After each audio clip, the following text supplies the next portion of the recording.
G'day, I'm Dan. And I'm Kristy, and we call Canberra our home.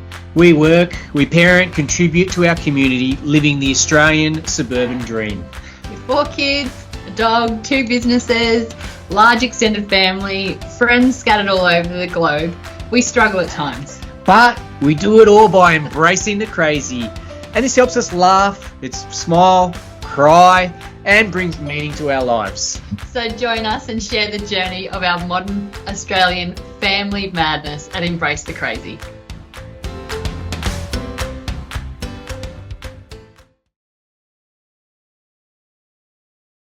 G'day, everyone. Hi there. We are Embrace the Crazy because we have a crazy life and we do crazy things. But today we're talking about confrontation and conflict resolution. We've touched on some of these topics before, but we wanted to come back because there are a couple of specific standouts that we wanted to really highlight and talk through a little bit more. And I guess it's always good to have a little reminder on this one, isn't it? Because this is something that really is part of every day that we deal with, and we've got to manage through it. So today we're talking about how we manage conflict and disagreements, and some of the things that we do and we've seen that are really good as well, that our parents do and others, or stuff they do that we wouldn't do. Yeah, okay. Let's go. We're going to talk about conflict in the home and tactics we use. So that's really just talking about our kids as well and how that works together. We're going to talk about the challenges we have as parents, and we're also going to cover confrontation with others outside. So whether that's teachers, sporting environments and things like that, and how we react and try and manage those situations effectively, and sometimes not. Yeah, well, I see it looking at me for that one. I don't think I've gotten any better at conflict resolution and confrontation. So I think I might just hand over to you. Just smile and nod for this Well, that's one. funny. I was looking at your eyes to say, I bet you're going to judge me as soon as I start saying some of these topics, to say, oh, wow, you're really talking about this? Well, you've got a few things to say. Not at all. You're much better at it than I am. All right, let's crack in. So I guess let's talk about ourselves first. Yeah. We have lots of conflicts and disagreements, and you've heard us talk about those before. Things that I think work in our favour is we've got patience. Some of us do, some of us don't. So that helps in the process. That we're quite different to each other, Yes, right? So different. I think that helps us a lot in that, I'm happy to drive persistence and patience and work with you, and vice versa. You're happy to work with me on other things. I am. And we've known each other for that long that we know each other's triggers and we know how to deal with it. When conflict does happen in our relationship or with the children or outside, we kind of are aware of what might trigger each other. And so we're a little bit more patient with each other around those things because we know each other. Yeah, and I think so. Our default is not to push back and fight, and I think that's a really important starting point. Is that all right? Let's just not react here and push back hard and kind of start that process. Is all right? How do I think about this smartly? How do I work this in a way, or maybe how do I just do nothing for now and just hear it and let me work through it? And that's so hard. I think that's the hardest thing because it can boil in front of you and you can react quickly, but it just never results in anything that great, And I think being able to say how you feel and what you think is the most important thing in life. You've got to be able to do that, but sometimes you don't know straight away what that really is, and you also don't know what the reaction will be to it. Yes. And I think for myself, my default, and I think I'm getting a little bit better at this, my default is just to cry and just get emotional. And I think I'm getting better at that. I feel like I'm making progress and I don't just cry when things get hard anymore. And I think that's just practice and persistence and that experience, that life experience, and those experiences of, those knockbacks and those conflicts and those, I'm better able to deal with it. But I know that earlier on in our relationship, I would just cry. And it's nothing wrong with crying. I mean, I cry every week. It's not a bad thing. Yes. But I guess what you're saying is that can sometimes stifle and create a reaction, which for me, I don't know what to do when that happens. I'm just like, oh no, it's all over. I'm sorry, I didn't mean to do it. That's not what happened. No. But, I'm also getting at the fact that you can change how you react to things and how you go into a conflict by working on it and being aware of your reactions and being aware of how you interact with a situation. It actually makes you better at dealing with that situation. So I think that was the reason why I brought it up, is that I want everyone to know that you can change and that things does get easier, especially when you've got really good role models around you who do it well, and really tap into those, because it is hard and sometimes conflict resolution isn't done well. Confrontation isn't handled well, and I think having people around who do it well, it's really good to pick up on those things and to implement them into your life. And the non-verbal ones, the non-verbal reactions, really be mindful of those. I think they're such a big thing. It gives away so much, and often they're uncontrollable and you don't know you're doing them, but it says so much. So like really, you got to think about, so what I'm going to say, how am I going to react, both physically, verbally, and emotionally, and so on. So it really, it takes a lot of, what is it called? Discipline, maybe? Is it discipline or control? Control. Yeah. And I think really getting away from that reaction. How do I not just bounce back? It's such an easy reaction. And you think about school, it's such a thing that you do, right? Yeah. Someone bites you, fight back, or work or whatever. But is that how you really want to live? Like, that's the thing I always think about. Is that how I want to live? Yeah. Is that how I want to? I don't want to be in environments like that. And maybe it's just my nature. But, I'm all for competition, and I'm all for rigorous conversation and challenging. I think that brings out the best. And I love that. And we'll talk to that in a second. But at the same time, I think that there's a place for it. There is. And when there's emotion involved, and when, you start to see things bubbling a little bit more than what you would call is good outcomes, then it's not the right time to keep driving that. You've got to think, all right, what's the next way? And it's so much about you.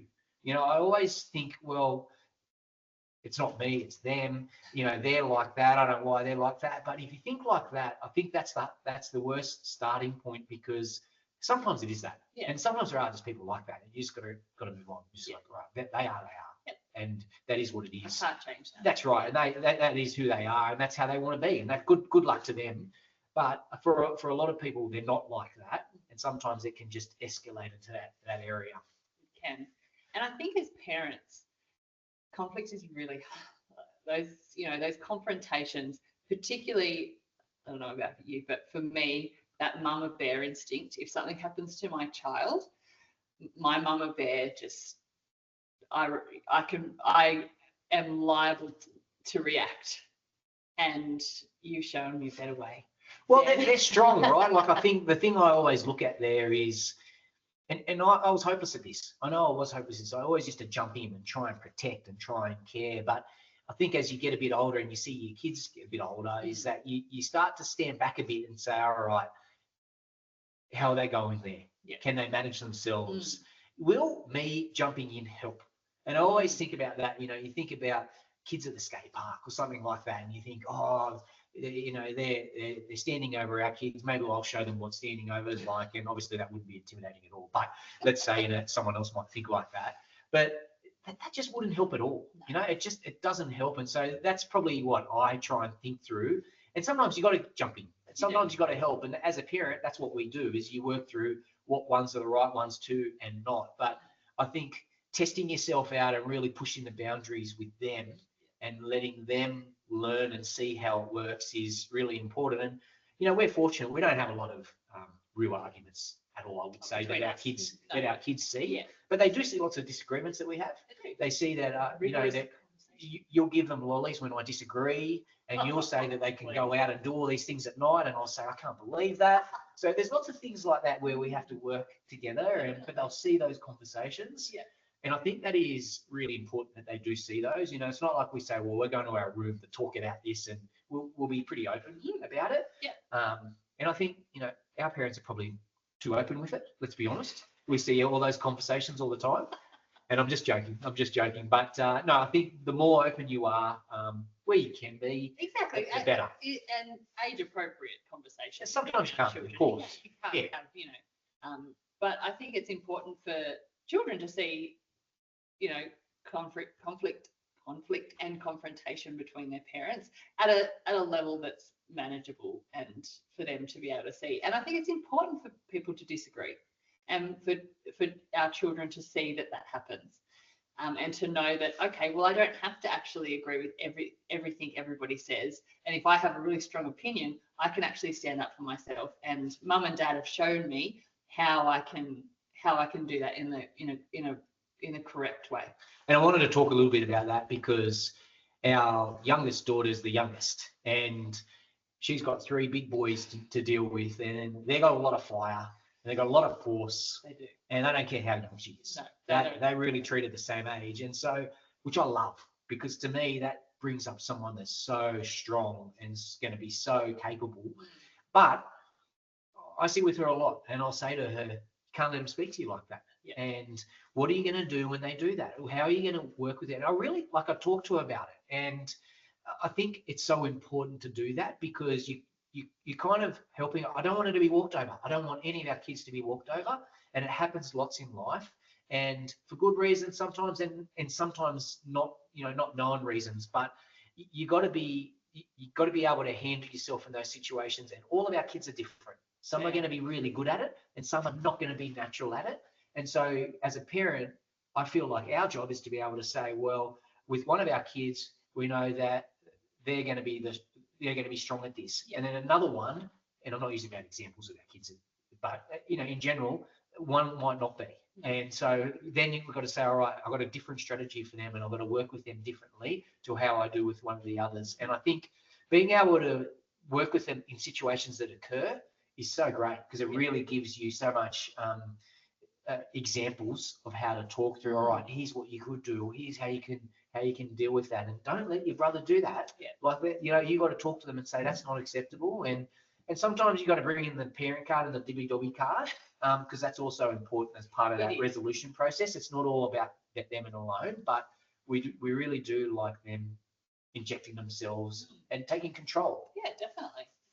And at the moment, as you were speaking, it brought up a current thing that's happening with our daughter at school, and she's having a few conflicts with her friends, and talking her through that process is really interesting as well.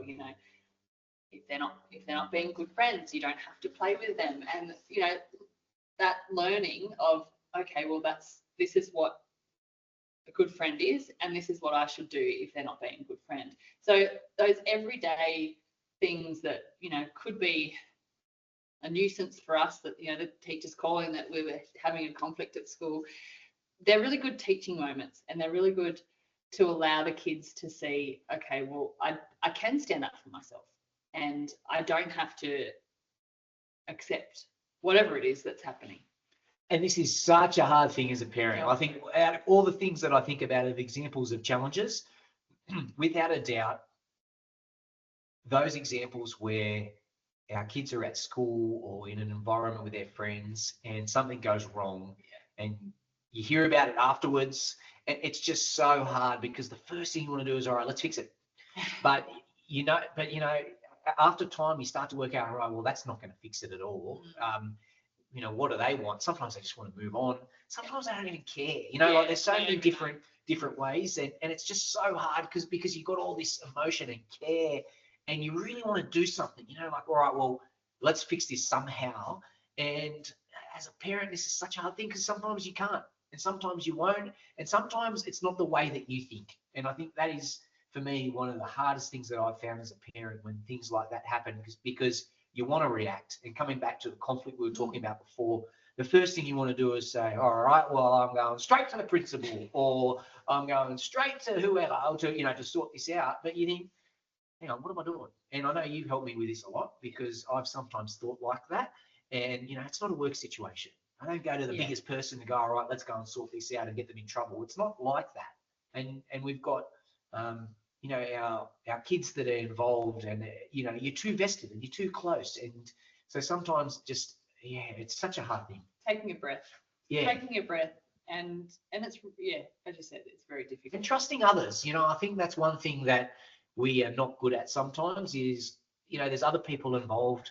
let's trust how they Mm. they will deal with it. And that doesn't mean walking away from it or stopping it, or I've got no confidence that they'll do it anyway. But sometimes that you've got to give a little bit of that trust Yeah. and try other things. But oh gosh, I think as a parent, this is probably one of the things that for me is one of the hardest to deal with and manage, because you care so much about your kids and you want everything to be perfect and great for them. Yeah. But really, when I think about it, I don't. Yeah. I actually don't want it to be perfect for them, because that's not what the world is. Yeah. And that's the thing I always try and think like is, well, I'm not going to be there forever. Yeah. I'm not, in the playground, I'm not there. Yeah. In the sports ground, I'm not there. I might be watching sometimes, but in the end, they've got to stand up. Yeah. They've got to go and do what they want. And whether standing up doesn't mean, right up the front. It could be whatever their stand up is. Yeah.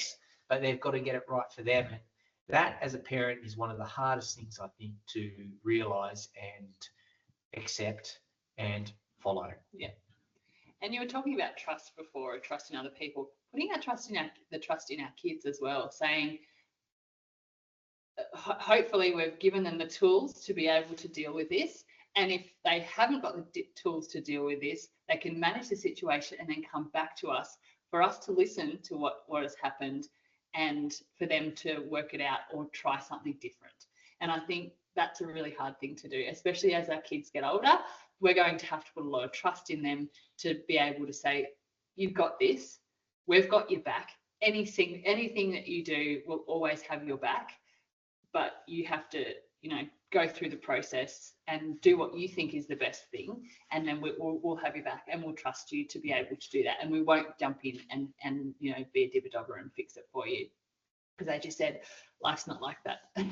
So let's talk a little bit about confrontation, and let's talk about it in the context of other environments outside your family. Yeah. So, we think about schools, we think about sporting environments and Yep. things like that. It really comes to the fore, doesn't it? It does, and many times I've had to bite off the end of my tongue to stop myself from, doing the whole spray directed at other people, and it's really hard. It happens a lot. I think if we talk about the school environment, it happens lots where you have confrontation. You'll disagree with the teacher, or you'll disagree with an assessment, or whatever it is, but that's pretty normal. And I think for us, we have it lots. And I'm a big fan of confrontation, because I think it brings out a lot of goodness if it's propelled in the right way. Yeah. So I'm always a fan of challenging. And I guess I'm fortunate with our upbringing, the work that I do, all of those things really embrace confrontation, and it's part of who I am and what I want to be. And not in a bad way at all, but I like challenging people. I like being challenged myself. So I really encourage confrontation or challenge from my perspective, because I think it puts me out of a zone, and often I feel uncomfortable with it, and often I don't like it as well. And so I've got to recognize that also, when that is propelled the other way, that those people will feel the same way. But for me, I think it brings out goodness, and I think it pushes people. And so, I think when we ask teachers or sports coaches or whatever, why, Yes. or what do they think like this, or have they thought about this idea?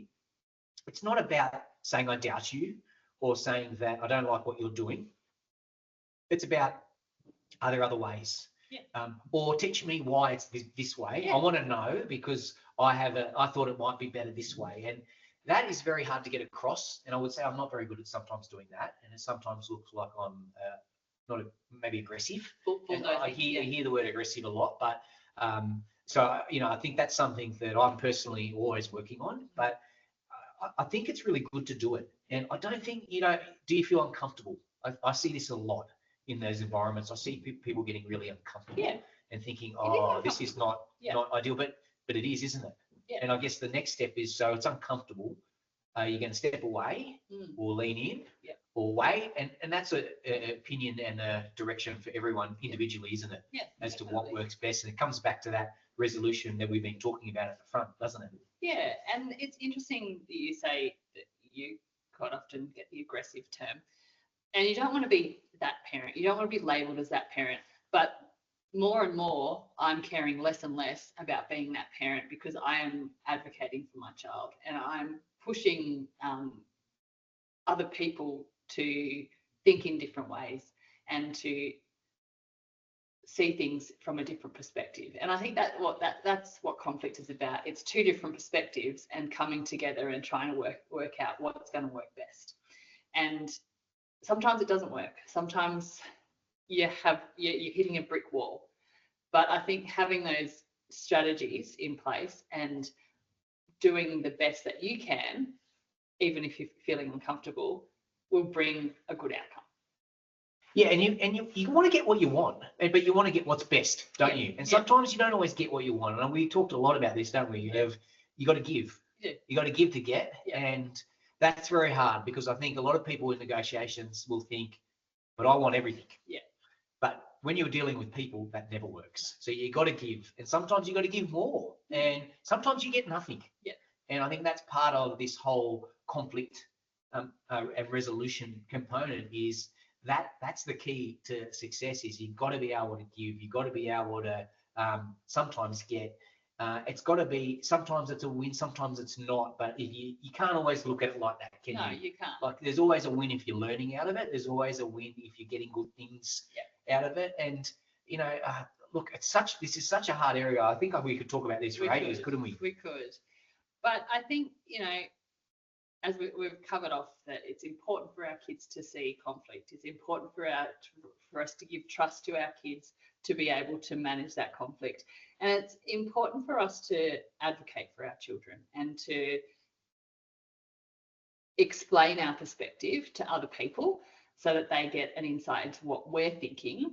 And whatever happens after that, hopefully it's a good outcome. But I know one of the main things I wanted to get across on this one was trusting other people and accepting what they're saying. You might not agree with it, but it's always good to hear another person's perspective. Yep. And I think that's a really important thing to think about when we're talking about conflict. This is just somebody's perspective, and it's not going to hurt us to listen to that. Yeah, absolutely. We love spending time with you. Hopefully this helps a little bit with your conversations and your thinking. We love to hear your ideas, by the way. So keep throwing out your thoughts and ideas. We're not right. We know we're not right. This is just our ideas. This is our perspective. And the reason we love doing this is because we get to talk about it and really think about it, but also hear from others and learn from others as well. So that's really important to us. So thanks for all your support. Keep embracing the crazy, and we'll see you next time. Thanks, guys. See ya.